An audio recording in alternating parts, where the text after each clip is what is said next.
viralnya video saya yang nggak benar gitu ya, saya mau nggak mau harus bertindak lanjuti gitu kepada ini, ke pihak wajib gitu.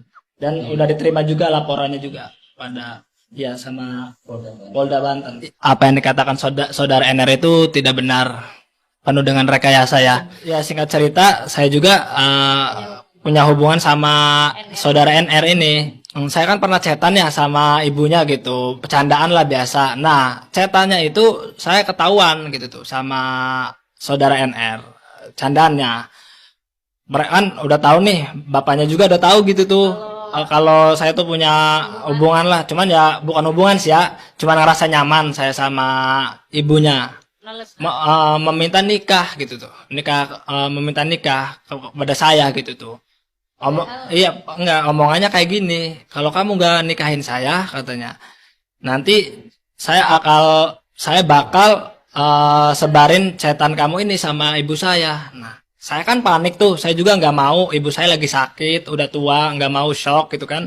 Nah, makanya ya udah saya turutin nikah. Yang dituduhkan oleh saudara NR dengan klien kami R itu tidak ada yang namanya perzinahan.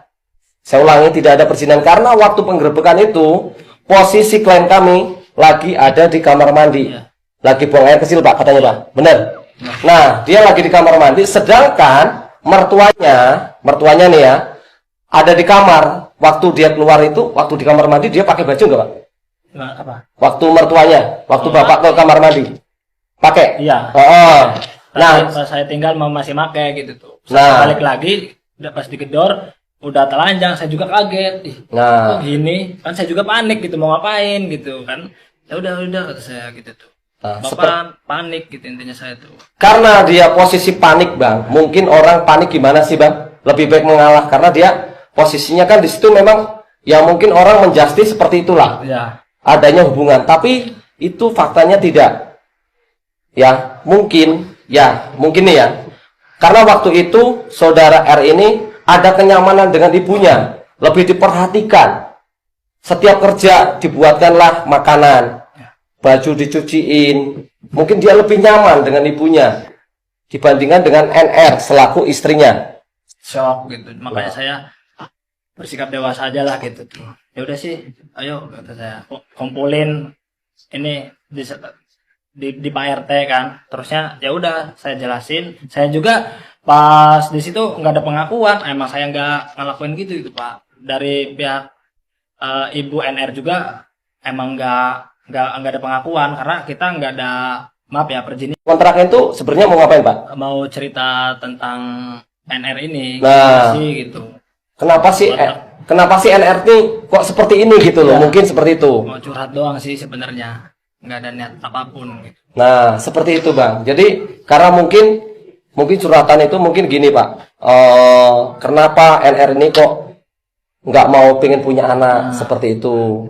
Kok mintanya apa sih Pak yang dibilang itu Pak? Rumah. Mobil juga. Ya. Pokoknya harus. Kan di podcastnya juga ada kan, dia pengen beli. Kenapa sih dalam viralnya video itu selalu menjustis klien kami itu berzina, berselingkuh, satu ya. Kedua, dia kalau memang dia mengatakan sayang, cinta, tulus dengan ini, kenapa harus menyebutkan nominal uang? Begitu, ada apa? Begitu. Dia menyebutkan nominal seperti yang tadi kita bicarakan, satu ya.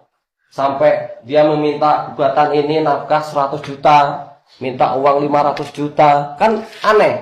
Iya. Pokoknya dalam hidup saya ini baru kali ini saya merasakan rasa sakitnya gitu tuh.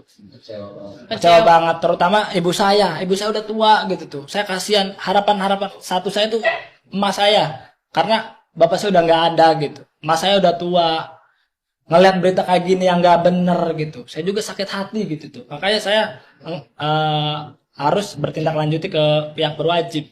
Karena laporan kita juga udah diterima dan di situ banyak bukti yang valid gitu. Ya. Ibu sendiri gitu. Ya, ibu sih sampai sekarang sedih gitu. Enggak percaya kok bisa saudara NR seperti ini. Padahal kan udah dikasih uang gitu, dikasih harta semuanya, udah ikhlas tadinya, udah adem ayem gitu tuh. Kok kayak gitu, sampai kaget. Makanya saya sering meluk ibu saya, udah mas sabar ya. Insya Allah, Allah nggak bakal tidur. Allah pasti melihat mana yang benar, mana yang salah. Udah mah sabar aja, banyak doa aja buat anak emak. Ya, kayak gitu. Di luar ke Udah, atas. sabar. Maka klien kami ini, Pak Roji ini, Pak R ini ya, sangat terpaksa. Pokoknya permintaan dia sudah dipenuhi lah. Karena sudah berlebihan lah, mungkin seperti itu ya.